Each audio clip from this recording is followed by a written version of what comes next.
Comment la femme de Samson a pu couper ses cheveux et le rendre impuissant? Samson est un personnage biblique emblématique, connu pour sa force surhumaine et ses exploits héroïques. Il est l'un des juges d'Israël, une figure de leadership dans l'histoire ancienne d'Israël. La mère de Samson était stérile et n'avait pas d'enfant. Elle vivait dans la ville de Tsora, dans la tribu de Dan, avec son mari Manoah. Un jour, un ange de Dieu lui apparut et lui annonça une nouvelle qui allait changer sa vie. L'ange lui dit qu'elle allait concevoir un fils. Il lui donna des instructions spécifiques sur la façon dont elle devait élever cet enfant. Il lui dit qu'elle ne devait pas boire de vin ou de boisson forte, ni manger quoi que ce soit d'impur pendant sa grossesse. C'était parce que l'enfant qu'elle allait porter était destiné à être un naziréen, consacré à Dieu dès le ventre de sa mère.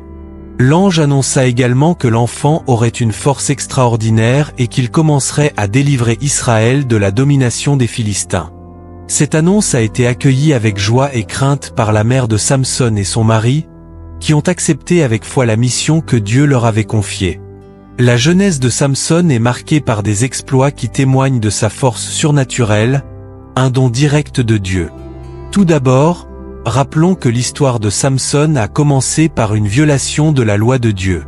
Il épouse une femme philistine, malgré l'opposition de ses parents. C'est une violation de la loi de Dieu. À cette époque, il était interdit aux Juifs de s'unir à des païens. Mais Samson alla contre cette loi de Dieu. Après que Samson a violé la loi de Dieu en épousant une Philistine, plusieurs événements importants se sont produits. En se rendant à Timna pour voir sa future épouse, Samson a été attaqué par un lion. Grâce à la force que Dieu lui avait donnée, il a tué le lion à main nue. Il était si puissant que rien ne résistait devant lui. Lorsque Samson se rend à Timna pour voir une jeune femme philistine dont il est amoureux, il se retrouve face à face avec un lion rugissant. À ce moment-là, l'Esprit de Dieu saisit Samson. Grâce à la force que Dieu lui a donnée, Samson déchire le lion comme on déchire un chevreau, sans avoir rien à la main. C'est une démonstration impressionnante de sa force surhumaine. La représentation du personnage biblique qui prend le dessus sur le fauve en l'enfourchant et en lui écartant les mâchoires de ses deux mains avant de les briser est un moment clé de cette histoire. Cette scène montre la domination de Samson sur le lion, un animal qui exprime la domination et qui est dangereux. Après quelques jours, Samson revient sur les lieux et découvre que le corps du lion est devenu le nid d'un essaim d'abeilles produisant du miel. Il en prélève et en mange, puis en donne à ses parents sans leur dire d'où il vient. Cela marque une autre transgression de ses vœux de nazir, car il n'est pas censé toucher à un cadavre. L'affrontement entre Samson et le lion est un moment clé de l'histoire de Samson, démontrant sa force extraordinaire et sa volonté de défier les dangers, même au risque de transgresser les lois de Dieu. L'énigme du festin de mariage. Lors du festin de mariage de Samson avec une jeune femme philistine, Samson propose une énigme aux invités.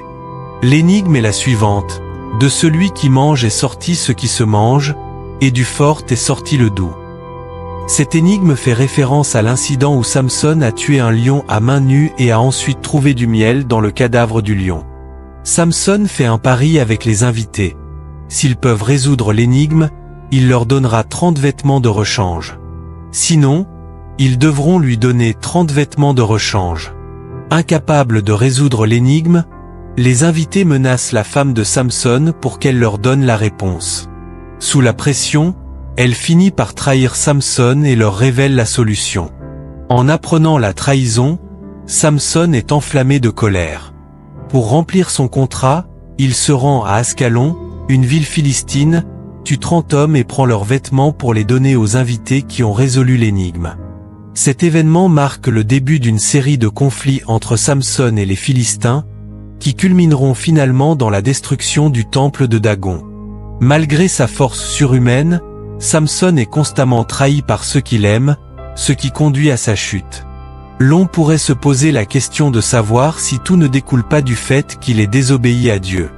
Et la réponse serait oui. Dalila, la femme de Samson, a joué un rôle clé dans la trahison et la chute de Samson. Dalila a été approchée par les princes philistins qui lui ont demandé de découvrir le secret de la force de Samson. Ils lui ont promis une somme considérable d'argent pour cela. Dalila a alors commencé à séduire Samson pour découvrir son secret.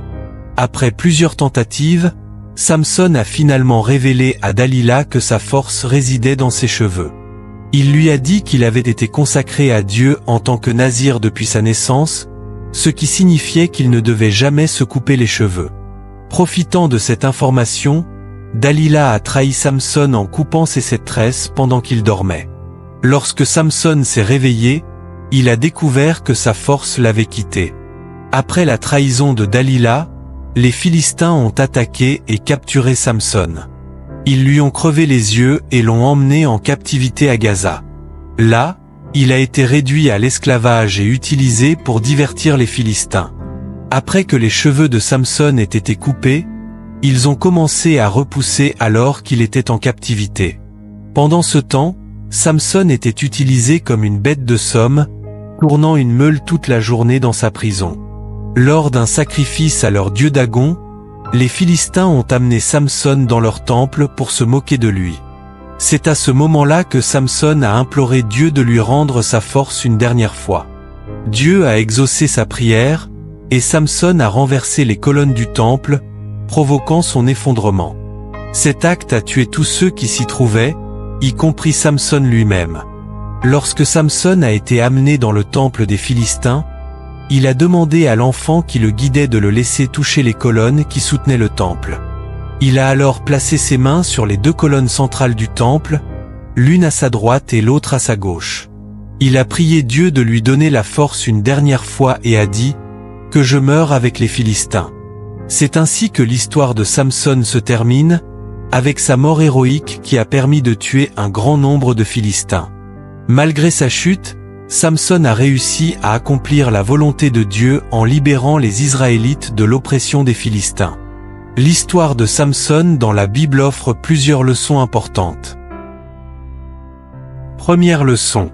C'est la conséquence de la désobéissance.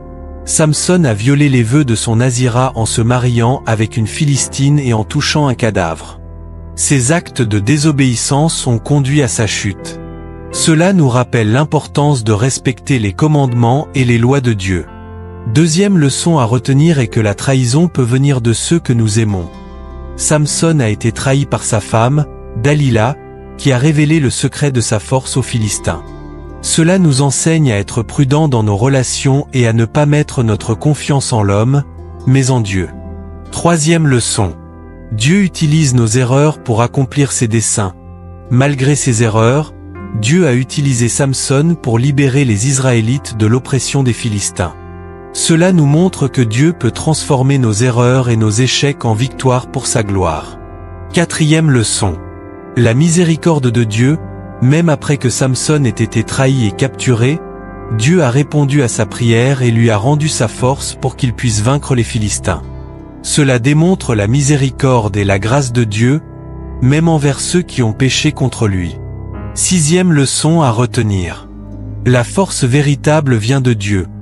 La force de Samson ne venait pas de ses cheveux, mais de Dieu. Quand ses cheveux ont été coupés, il a perdu sa force. Mais quand il a prié Dieu, sa force lui a été rendue. Cela nous rappelle que notre véritable force vient de notre relation avec Dieu. Il peut arriver que Dieu se manifeste à travers des choses charnelles.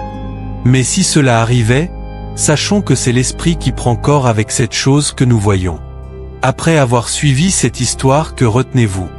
Dites-nous tous en commentaire, échangez vos avis avec nous. Merci à vous et à la prochaine vidéo. C'était l'histoire de Samson sur votre chaîne Jésus m'aime encore. N'oubliez pas de nous soutenir en restant abonné à la chaîne et en partageant nos vidéos avec vos proches. Que Dieu vous bénisse.